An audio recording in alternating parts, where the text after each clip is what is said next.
Más allá de la otra orilla. Primera parte. 1.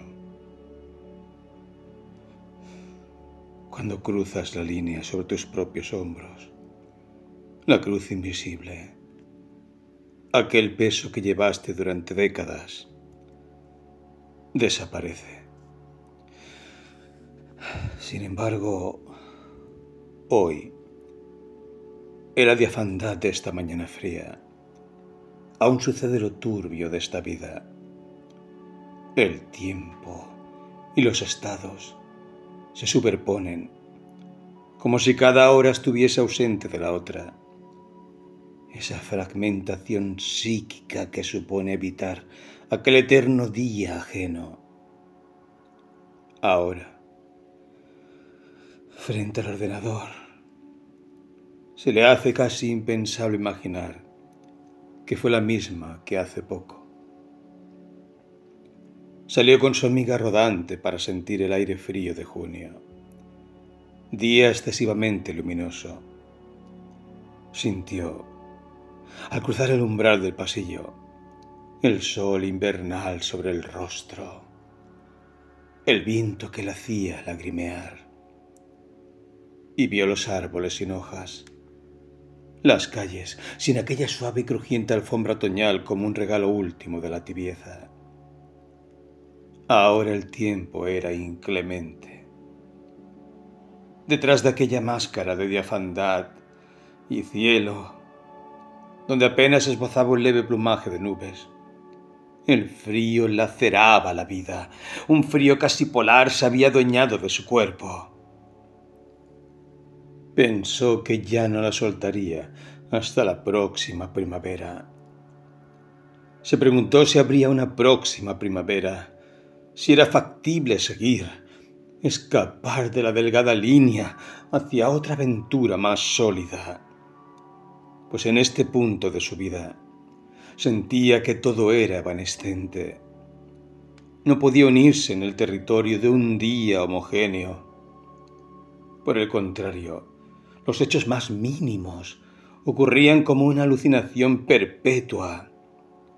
Todo se superponía, dejando una sensación de no ser en su ser.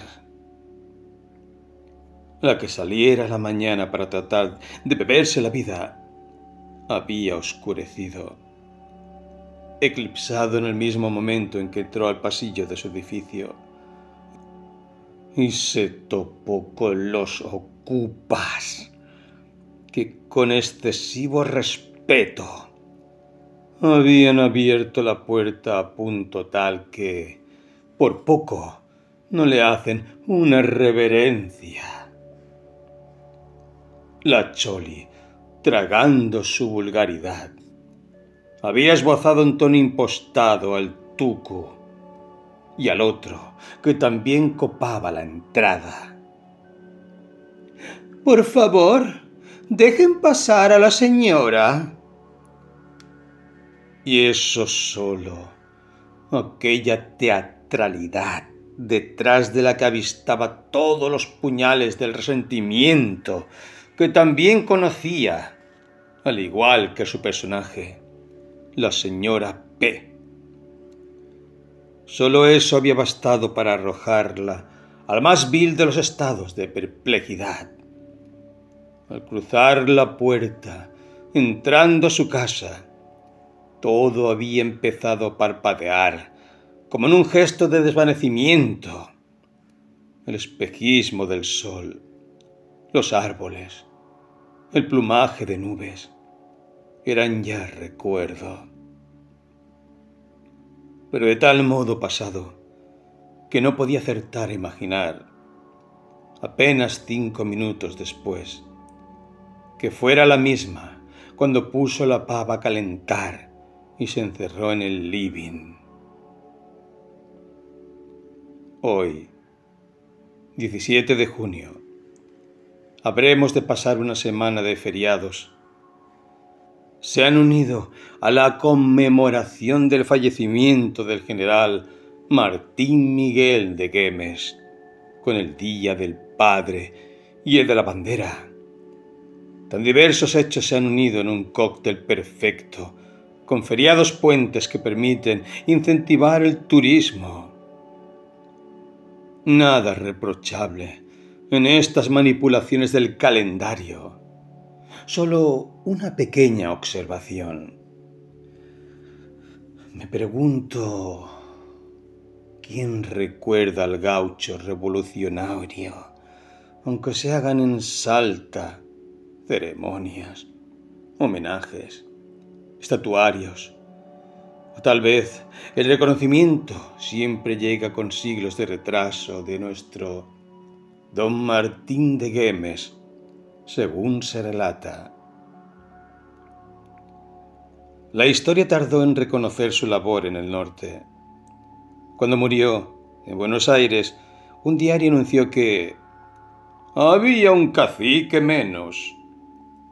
Sería a comienzos del siglo XX, cuando la figura y la trayectoria del único general muerto en batalla por las guerras de la independencia fue revalorizada. Así, nuestro joven Manuel Belgrano, a quien se le atribuye el celeste y el blanco de nuestra bandera, aquel de quien de niños nos hablaban, y era un joven mirando lánguidamente el cielo y las blancas nubes, y de aquella mirada la inspiración hacia lo alto. Tal vez luego voces menos románticas desestimaron la inspiración leal, aduciendo que aquellos colores no eran más que la resultante de la conservación de las insignias de los reyes Borbones, versión que confundía un mezquino afán de monarquía con el legítimo sueño de devolverle al rey inca su estatus real. Esa dignidad destrozada por los sanguinarios conquistadores de Latinoamérica. Y tal vez nuestro psiquismo sea atravesado por realidades, historias no solo que no ha visto, sino que ni siquiera le preocupan en apariencia. Me pregunto si esta fragmentación temporoespacial no es una consecuencia individual de una percepción de esta terrible levedad de los sentidos que la humanidad le confiere a sus más hondos símbolos. Si esta continua banalización no es de alguna manera la causa de la disgregación de todo sentido en lo humano, es decir, de la identidad misma del ser sucediendo. Y así, en lo mínimo, sucede la repetición de lo máximo. Y ella, ahora, después de haber hecho su rutina gimnástica, acto ciertamente discordante con la personalidad más bien melancólica que mi criatura representa, después de prender la luz del patio, porque entre el momento en que fue a bañarse y salió del baño, ya anocheció. Y nuevamente esa perplejidad de un día que empezó, pero cuyo inicio le parece lejanísimo. Y ha anochecido. Y me he vuelto a sentar frente al ordenador para decir estas cosas acerca de la vacuidad de los días. Sí, reconozco que esta no es exactamente un estado de desesperación, sino un leve ir desprendiéndose, desconociéndose, hasta llegar a la anonimia de uno mismo. Tal vez de eso se trate la verdadera guerra, de llevar a cada individuo, a cada pueblo, a cada símbolo de su historia, a la enajenación de su significado. Y cuando el significado de las cosas que nos abrigaron alguna vez naufragan, también naufragamos nosotros, los pueblos, sus símbolos, la historia humana. 2. Y hubiera querido iniciar pronto un ascenso hacia el símbolo, una recuperación de la identidad en el segundo término. Pero fue imposible. La percepción es el oráculo individual de todo lo que ocurrirá en la vida humana. Percibir es adelantarse a los hechos, sin saber exactamente cuáles serán, pero sí cuál es su color, su hálito. Si no, ¿por qué había visto puñales de tal modo hirientes en la mañana del día de ayer? Simplemente porque los psicópatas utilizan los gestos opuestos de aquello que harán. Una gran demostración de urbanidad y respeto, mientras por lo bajo se prepara el aquelarre. Así sucedió anoche. Estaba recogida en la cama, escuchando bella música relajante cuando un ¡Ea! ebrio sacudió su letargo. La incipiente entrada por el umbral de himnos.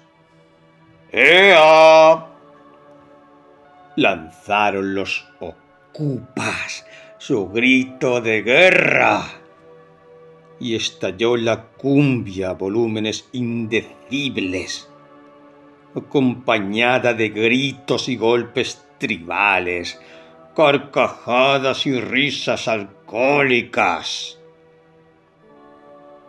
Y vimos ambas, en la penumbra, un cuadro sonoro del Averno, flameando su estrépito, cubriéndolo todo. Varias veces salió a su patio cerrado para poner la grabadora y constatar que no era un súbito ataque alucinatorio, un resto de trauma que había generado la patología de repetir en su imaginación episodios ya ocurridos. No. Por el contrario, era lisa y llanamente la repetición de los otros, la ciénaga, donde inevitablemente todo se hunde. El lodo llega al cuello, pero aquella pequeña humanidad ya está tan adormecida que no se percata. Hora y media después, los ruidos cesaron. Tal vez un vecino tuviera aún algún resto de razón y menos temor que ella, a quien, como a la señora P, tiempo atrás, esos mismos que siguen impunes, aquellos que le rompieron los vidrios, patearon la puerta en su noche de cristales rotos. Curioso resulta de qué modo la violencia se repite con los mismos signos, allá como en el 38. Recordó aquel Kristallnacht. ¿Sería esto un rasgo atávico de la sociopatía? ¿Del monstruo en que derivó la especie? Romper vidrieras, tirar puertas abajo, destrozar el pequeño espacio del que nos hacemos para dejar fluir nuestra intimidad, para dar a luz nuestra memoria, templo sagrado que a ella se le había antojado denominar castillo de palabras. ¿Qué verso cabría ahora en la lóbrega aseveración de aquel aquelarre minuciosamente preparado durante todo aquel día previo? Intentaba, como un ciervo acorralado por los depredadores, defender su derecho a habitar un espacio, su espacio. Algunos, al narrar estos episodios, le habían aconsejado dejar la casa, buscar a alguien que la reciba, que la albergue. Aquello le produjo más horror que consuelo. ¿Acaso era ella una fugitiva? ¿Era ella una emigrante que debía nuevamente huir, en un eterno barco para exiliarse, en un territorio ajeno, donde su vida no corriera riesgo? ¿No había sido esa casa ahora mohosa y derruida, su albergue, su pequeño museo de tantas historias bellas y tristes transcurridas, como para tener que renunciar a su espacio, arrojar el título de propiedad a la basura, solo porque los delincuentes siempre son más y ganan la partida?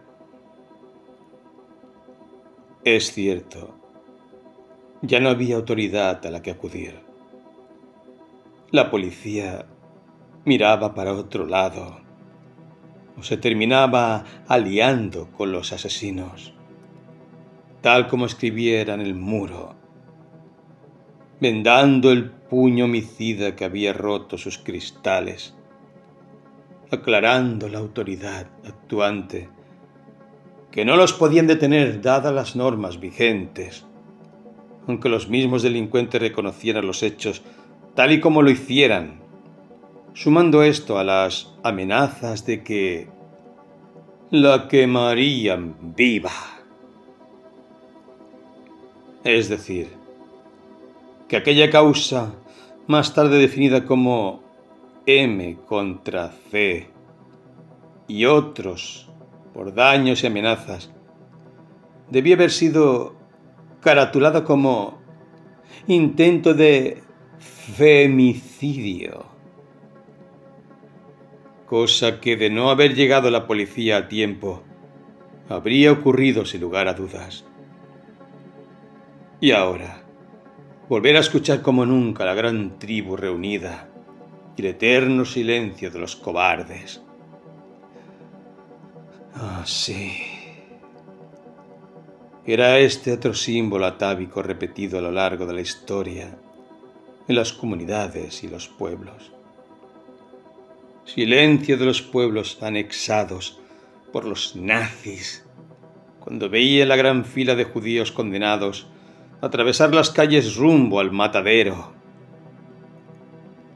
Silencio de nuestros compatriotas ante el secuestro a plena luz del día de aquellos, hoy posiblemente superen los 30.000 asesinados por el terrorismo de Estado del 76. Silencio de los vecinos ante la embestida de la puerta en un día de agosto del año 2019. Como dijera en su novela, solo alguno que otro asomando su hocico cobarde, diciendo que no había visto ni oído nada. Una vibración, expresó con cinismo justamente la vecina de al lado. Dirás, querido lector, que esto ya lo oíste en varias ocasiones. Y yo y ella te respondemos.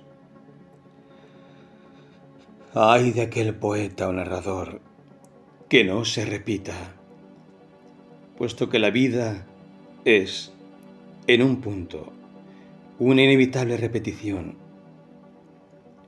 Lo que pronto se olvida en el devenir de los días queda como sello de fuego en la conciencia herida. El inconsciente, como un océano que devuelve sus tesoros a la orilla, nos trae una y otra vez aquellos restos hundidos en naufragios y deja en sus orillas los cuerpos de los desaparecidos, los restos de los barcos que quedaron entre las estepas oceánicas por años o siglos, y nos recupera, nos salva de la fragmentación que somos en el transcurrir diario. Lo onírico es infierno y cielo, cenit y nadir, pero fundamentalmente es un refugio del ser en el no ser, del todo en la supuesta nada que imaginamos tornarnos, al ir desvaneciéndonos en los brazos de Morfeo. Y sucedemos sin edad, criatura, polvo del final y del inicio, vastedad y microscópico infinito. El milagro onírico puede reconstruir esta devastación que nos ha dejado a la deriva en el cotidiano naufragar por sitios ajenos y las infinitas máscaras que nos poseen para soportar el absurdo de acciones que muy pocas veces asemejan a aquella maravillosa identidad que de niños intentamos edificar con la construcción de la conservación del objeto, del espacio y del tiempo. Ese espejo esencial donde alguna vez pudimos mirarnos y aseverar que aquellos que se veían reflejados éramos nosotros, esenciales y definitivos. 3. Más allá de la otra orilla donde cede la barca de Caronte, más allá de la otra orilla, es decir, después del abismo, más allá del lago donde aquella blanca sirena invitaba a la pequeña Lelia a sumergirse, donde soñó Alejandra una muerte sustantiva, una bondad oscura de infinito silencio, poco después de que los poseídos entre las lilas se volvieran locura, desesperación de un amor nunca encontrado, que luego huyó hacia una crispación de voces en la sombra. En ese exacto momento en que se cerró el sol, se cerró el sentido del sol, se alumbró el sentido de cerrarse. Y la niña dijo: «Salta con la camisa en llamas la que ama el viento», y aseguró que Madame Lamort habría de visitarla en la noche de los conjuros, en el sortilegio de un íntimo oráculo que le marcara la hora del fin, cuando ella y la que fue se sentaran en el umbral de su mirada y partiera al barco de sí misma, llevándola. Allí donde comienzan las voces de la locura, y ella parte de sí, porque no ha podido ser de una manera acorde en palabra y sustancia. Tal vez, precisamente, porque el amor a la vida tal y como lo imagina el poeta es excesivamente sustancial. Y en esa sustancia debe unirse la identidad de la conciencia con la identidad del símbolo. Primero y segundo término aliados en una verdad mayor, donde habitan las esencias de todas las criaturas. Así como iniciamos la existencia, a decir del mismo Bachelard, niños poetas, primigenios creadores de la coherencia en su cosmos inicial. Pero más allá de la otra orilla, atravesando el estigma de nuestra mortalidad, sucede el yo otra vez, inaugurando el tiempo sin tiempo del segundo término. Y podría decir que lo que en la tosca realidad sucede de dolorosa manera, allí donde el albatros de Baudelaire es quemado por las pipas de los marineros, en mi mundo, él se eleva en la salvación de las alas, esas que solo pueden ver los corazones que han tocado los límites más hondos de la desdicha y los parajes más deslumbrantes de la ensoñación, y los fantasmas del infierno del Bosco, aquel burdel que es el espejismo de una realidad para muchos insoportable, cede paso a mi territorio y a mi hermano Himnos y Morfeo, el decidor de sueños. En este territorio surge la verdadera identidad que han dejado como viejos trajes en desuso, en un ruinoso perchero, allá, en el primer término. Y los trajes se transforman en intangibles túnicas, hechas con el hálito de los ángeles, esa delicada fuente de pensamientos apenas susurrados que atraviesa el mundo interior y nos exime de toda fantasmagoría, de toda máscara. Desnudos de la cruz, atravesamos la otra orilla, como hiciera Juan Cristóbal en el final de su vida, cuando llevaba sobre sus hombros aquel niño misterioso que lo instaba a cruzar el río, mientras el cuerpo cerraba definitivamente el pulso de su vida. Y así, aquel poeta de la música, vuelto ya espíritu, es decir, su modo esencial, todas las almas que combatieron con él en un solo hombre, ahora unificadas. Así nos cuenta el autor en el final, el gran paso más allá de la otra orilla. San Cristóbal atravesó el río, toda la noche anduvo contra la corriente. Como una roca su cuerpo de miembros atléticos emerge de las aguas. Sobre su hombro izquierdo está el niño frágil y pesado. San Cristóbal se apoya sobre un pino arrancado que se dobla. También se dobla el espinazo. Los que lo han visto partir han dicho que no llegará y lo han seguido mucho tiempo con sus burlas y sus risas. Después cayó la noche y se cansaron. Ahora Cristóbal está demasiado lejos para que lo alcance los gritos de los que quedaron en la orilla. En medio del ruido del torrente, no se oye más que la voz suave del niño que agarra con su puñito un mechón crespo de la frente del gigante y le dice: ¡Anda! Él anda con la espalda encorvada, los ojos que miran hacia adelante, fijos en la ribera oscura cuyas escarpaduras comienzan a blanquear. De pronto suena un ángelus y el rebaño de campanas se despierta saltando. He ahí la aurora nueva. Detrás del acantilado que levanta su negra fachada, la aureola del sol invisible sube por un cielo de oro. Cristóbal, próximo a caer, toca al fin la orilla y dice al niño: por fin hemos llegado. ¿Cómo pesas? ¿Quién eres, niño? Y el niño dijo: soy el día que va a nacer.